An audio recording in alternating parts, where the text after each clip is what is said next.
Something about this season just doesn't feel right. It's not just the results. It's not just the stats. It's something deeper, something you can feel if you've been watching closely every week inside the NASCAR Cup Series. There's tension in the air, not just on the track, but inside the teams, behind the scenes, in the radio chatter, in the silence between words. And what we saw this weekend wasn't just another rough race. It felt like a breaking point starting to show itself. Because today, we're not talking about one storyline. We're talking about two separate situations that look different on the surface, but are actually connected underneath. One shows what's happening in front of everyone. The other shows what's happening where nobody is supposed to look. And if you've been paying attention this season, you already know something isn't adding up. Before we go further, if you're a real NASCAR fan who lives and breathes this sport every weekend, make sure to like and subscribe. We're building a new channel here, and the goal is simple. Real NASCAR talk, real analysis, no filters. Now let's get into it. Everything this weekend unfolded at Bristol Motor Speedway, one of the most brutal, unforgiving tracks in all of motorsports. Bristol doesn't hide anything. If your car is fast, you shine. If your setup is off, you suffer.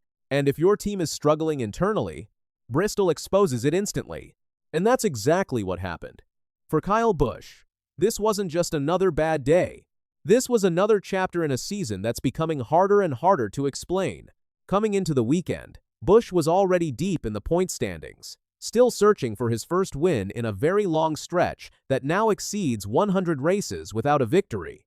For a driver who has won championships, dominated seasons, and built a Hall of Fame career, that kind of drought doesn't just feel unusual.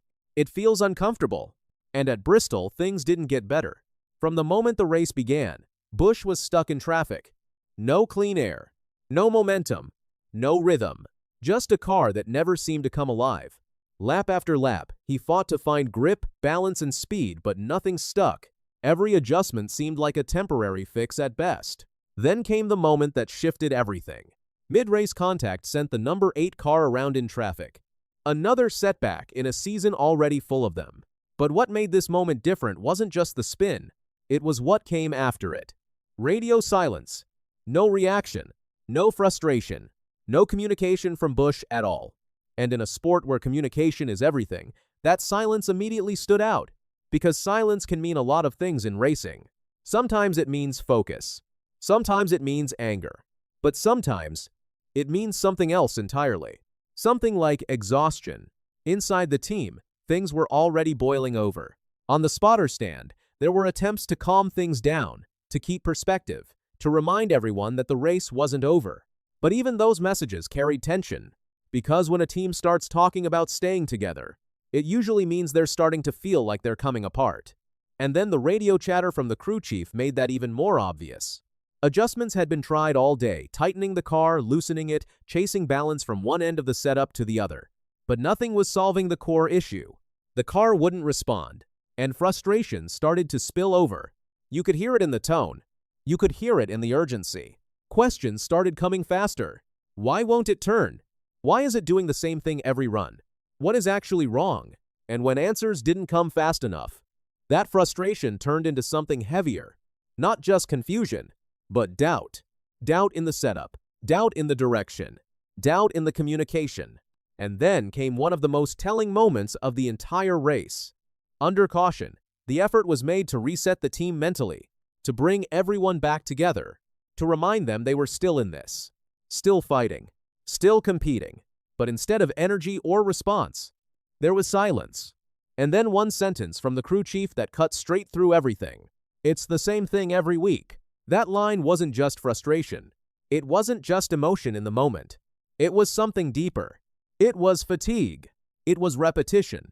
It was the feeling of being stuck in a loop with no solution in sight. And through all of it, Kyle Busch said nothing. No argument. No input. No reaction. Just silence. And that silence may be the most important detail of the entire race. Because Kyle Busch is not known for being quiet. He is not known for stepping back. He is not known for letting things happen without his voice being part of it.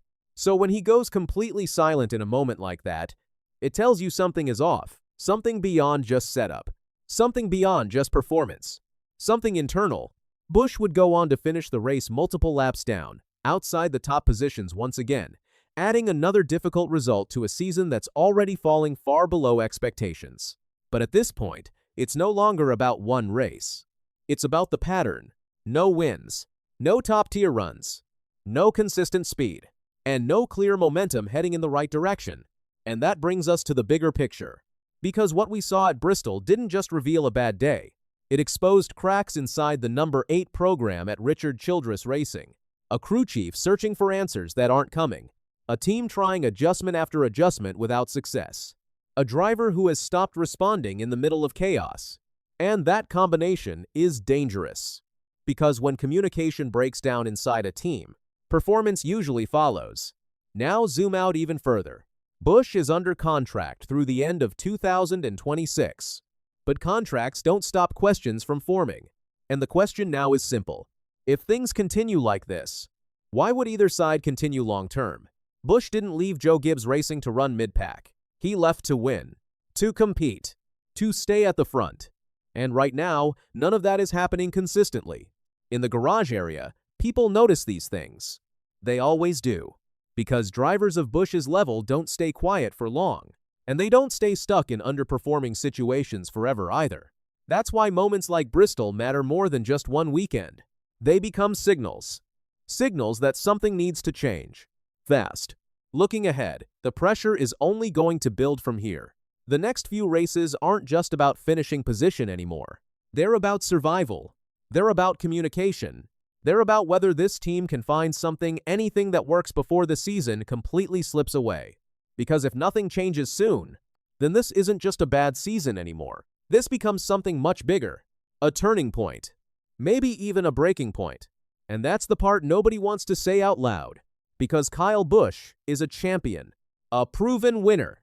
A driver who once dominated this sport. But right now, he's fighting something different. Not just competitors, but circumstances.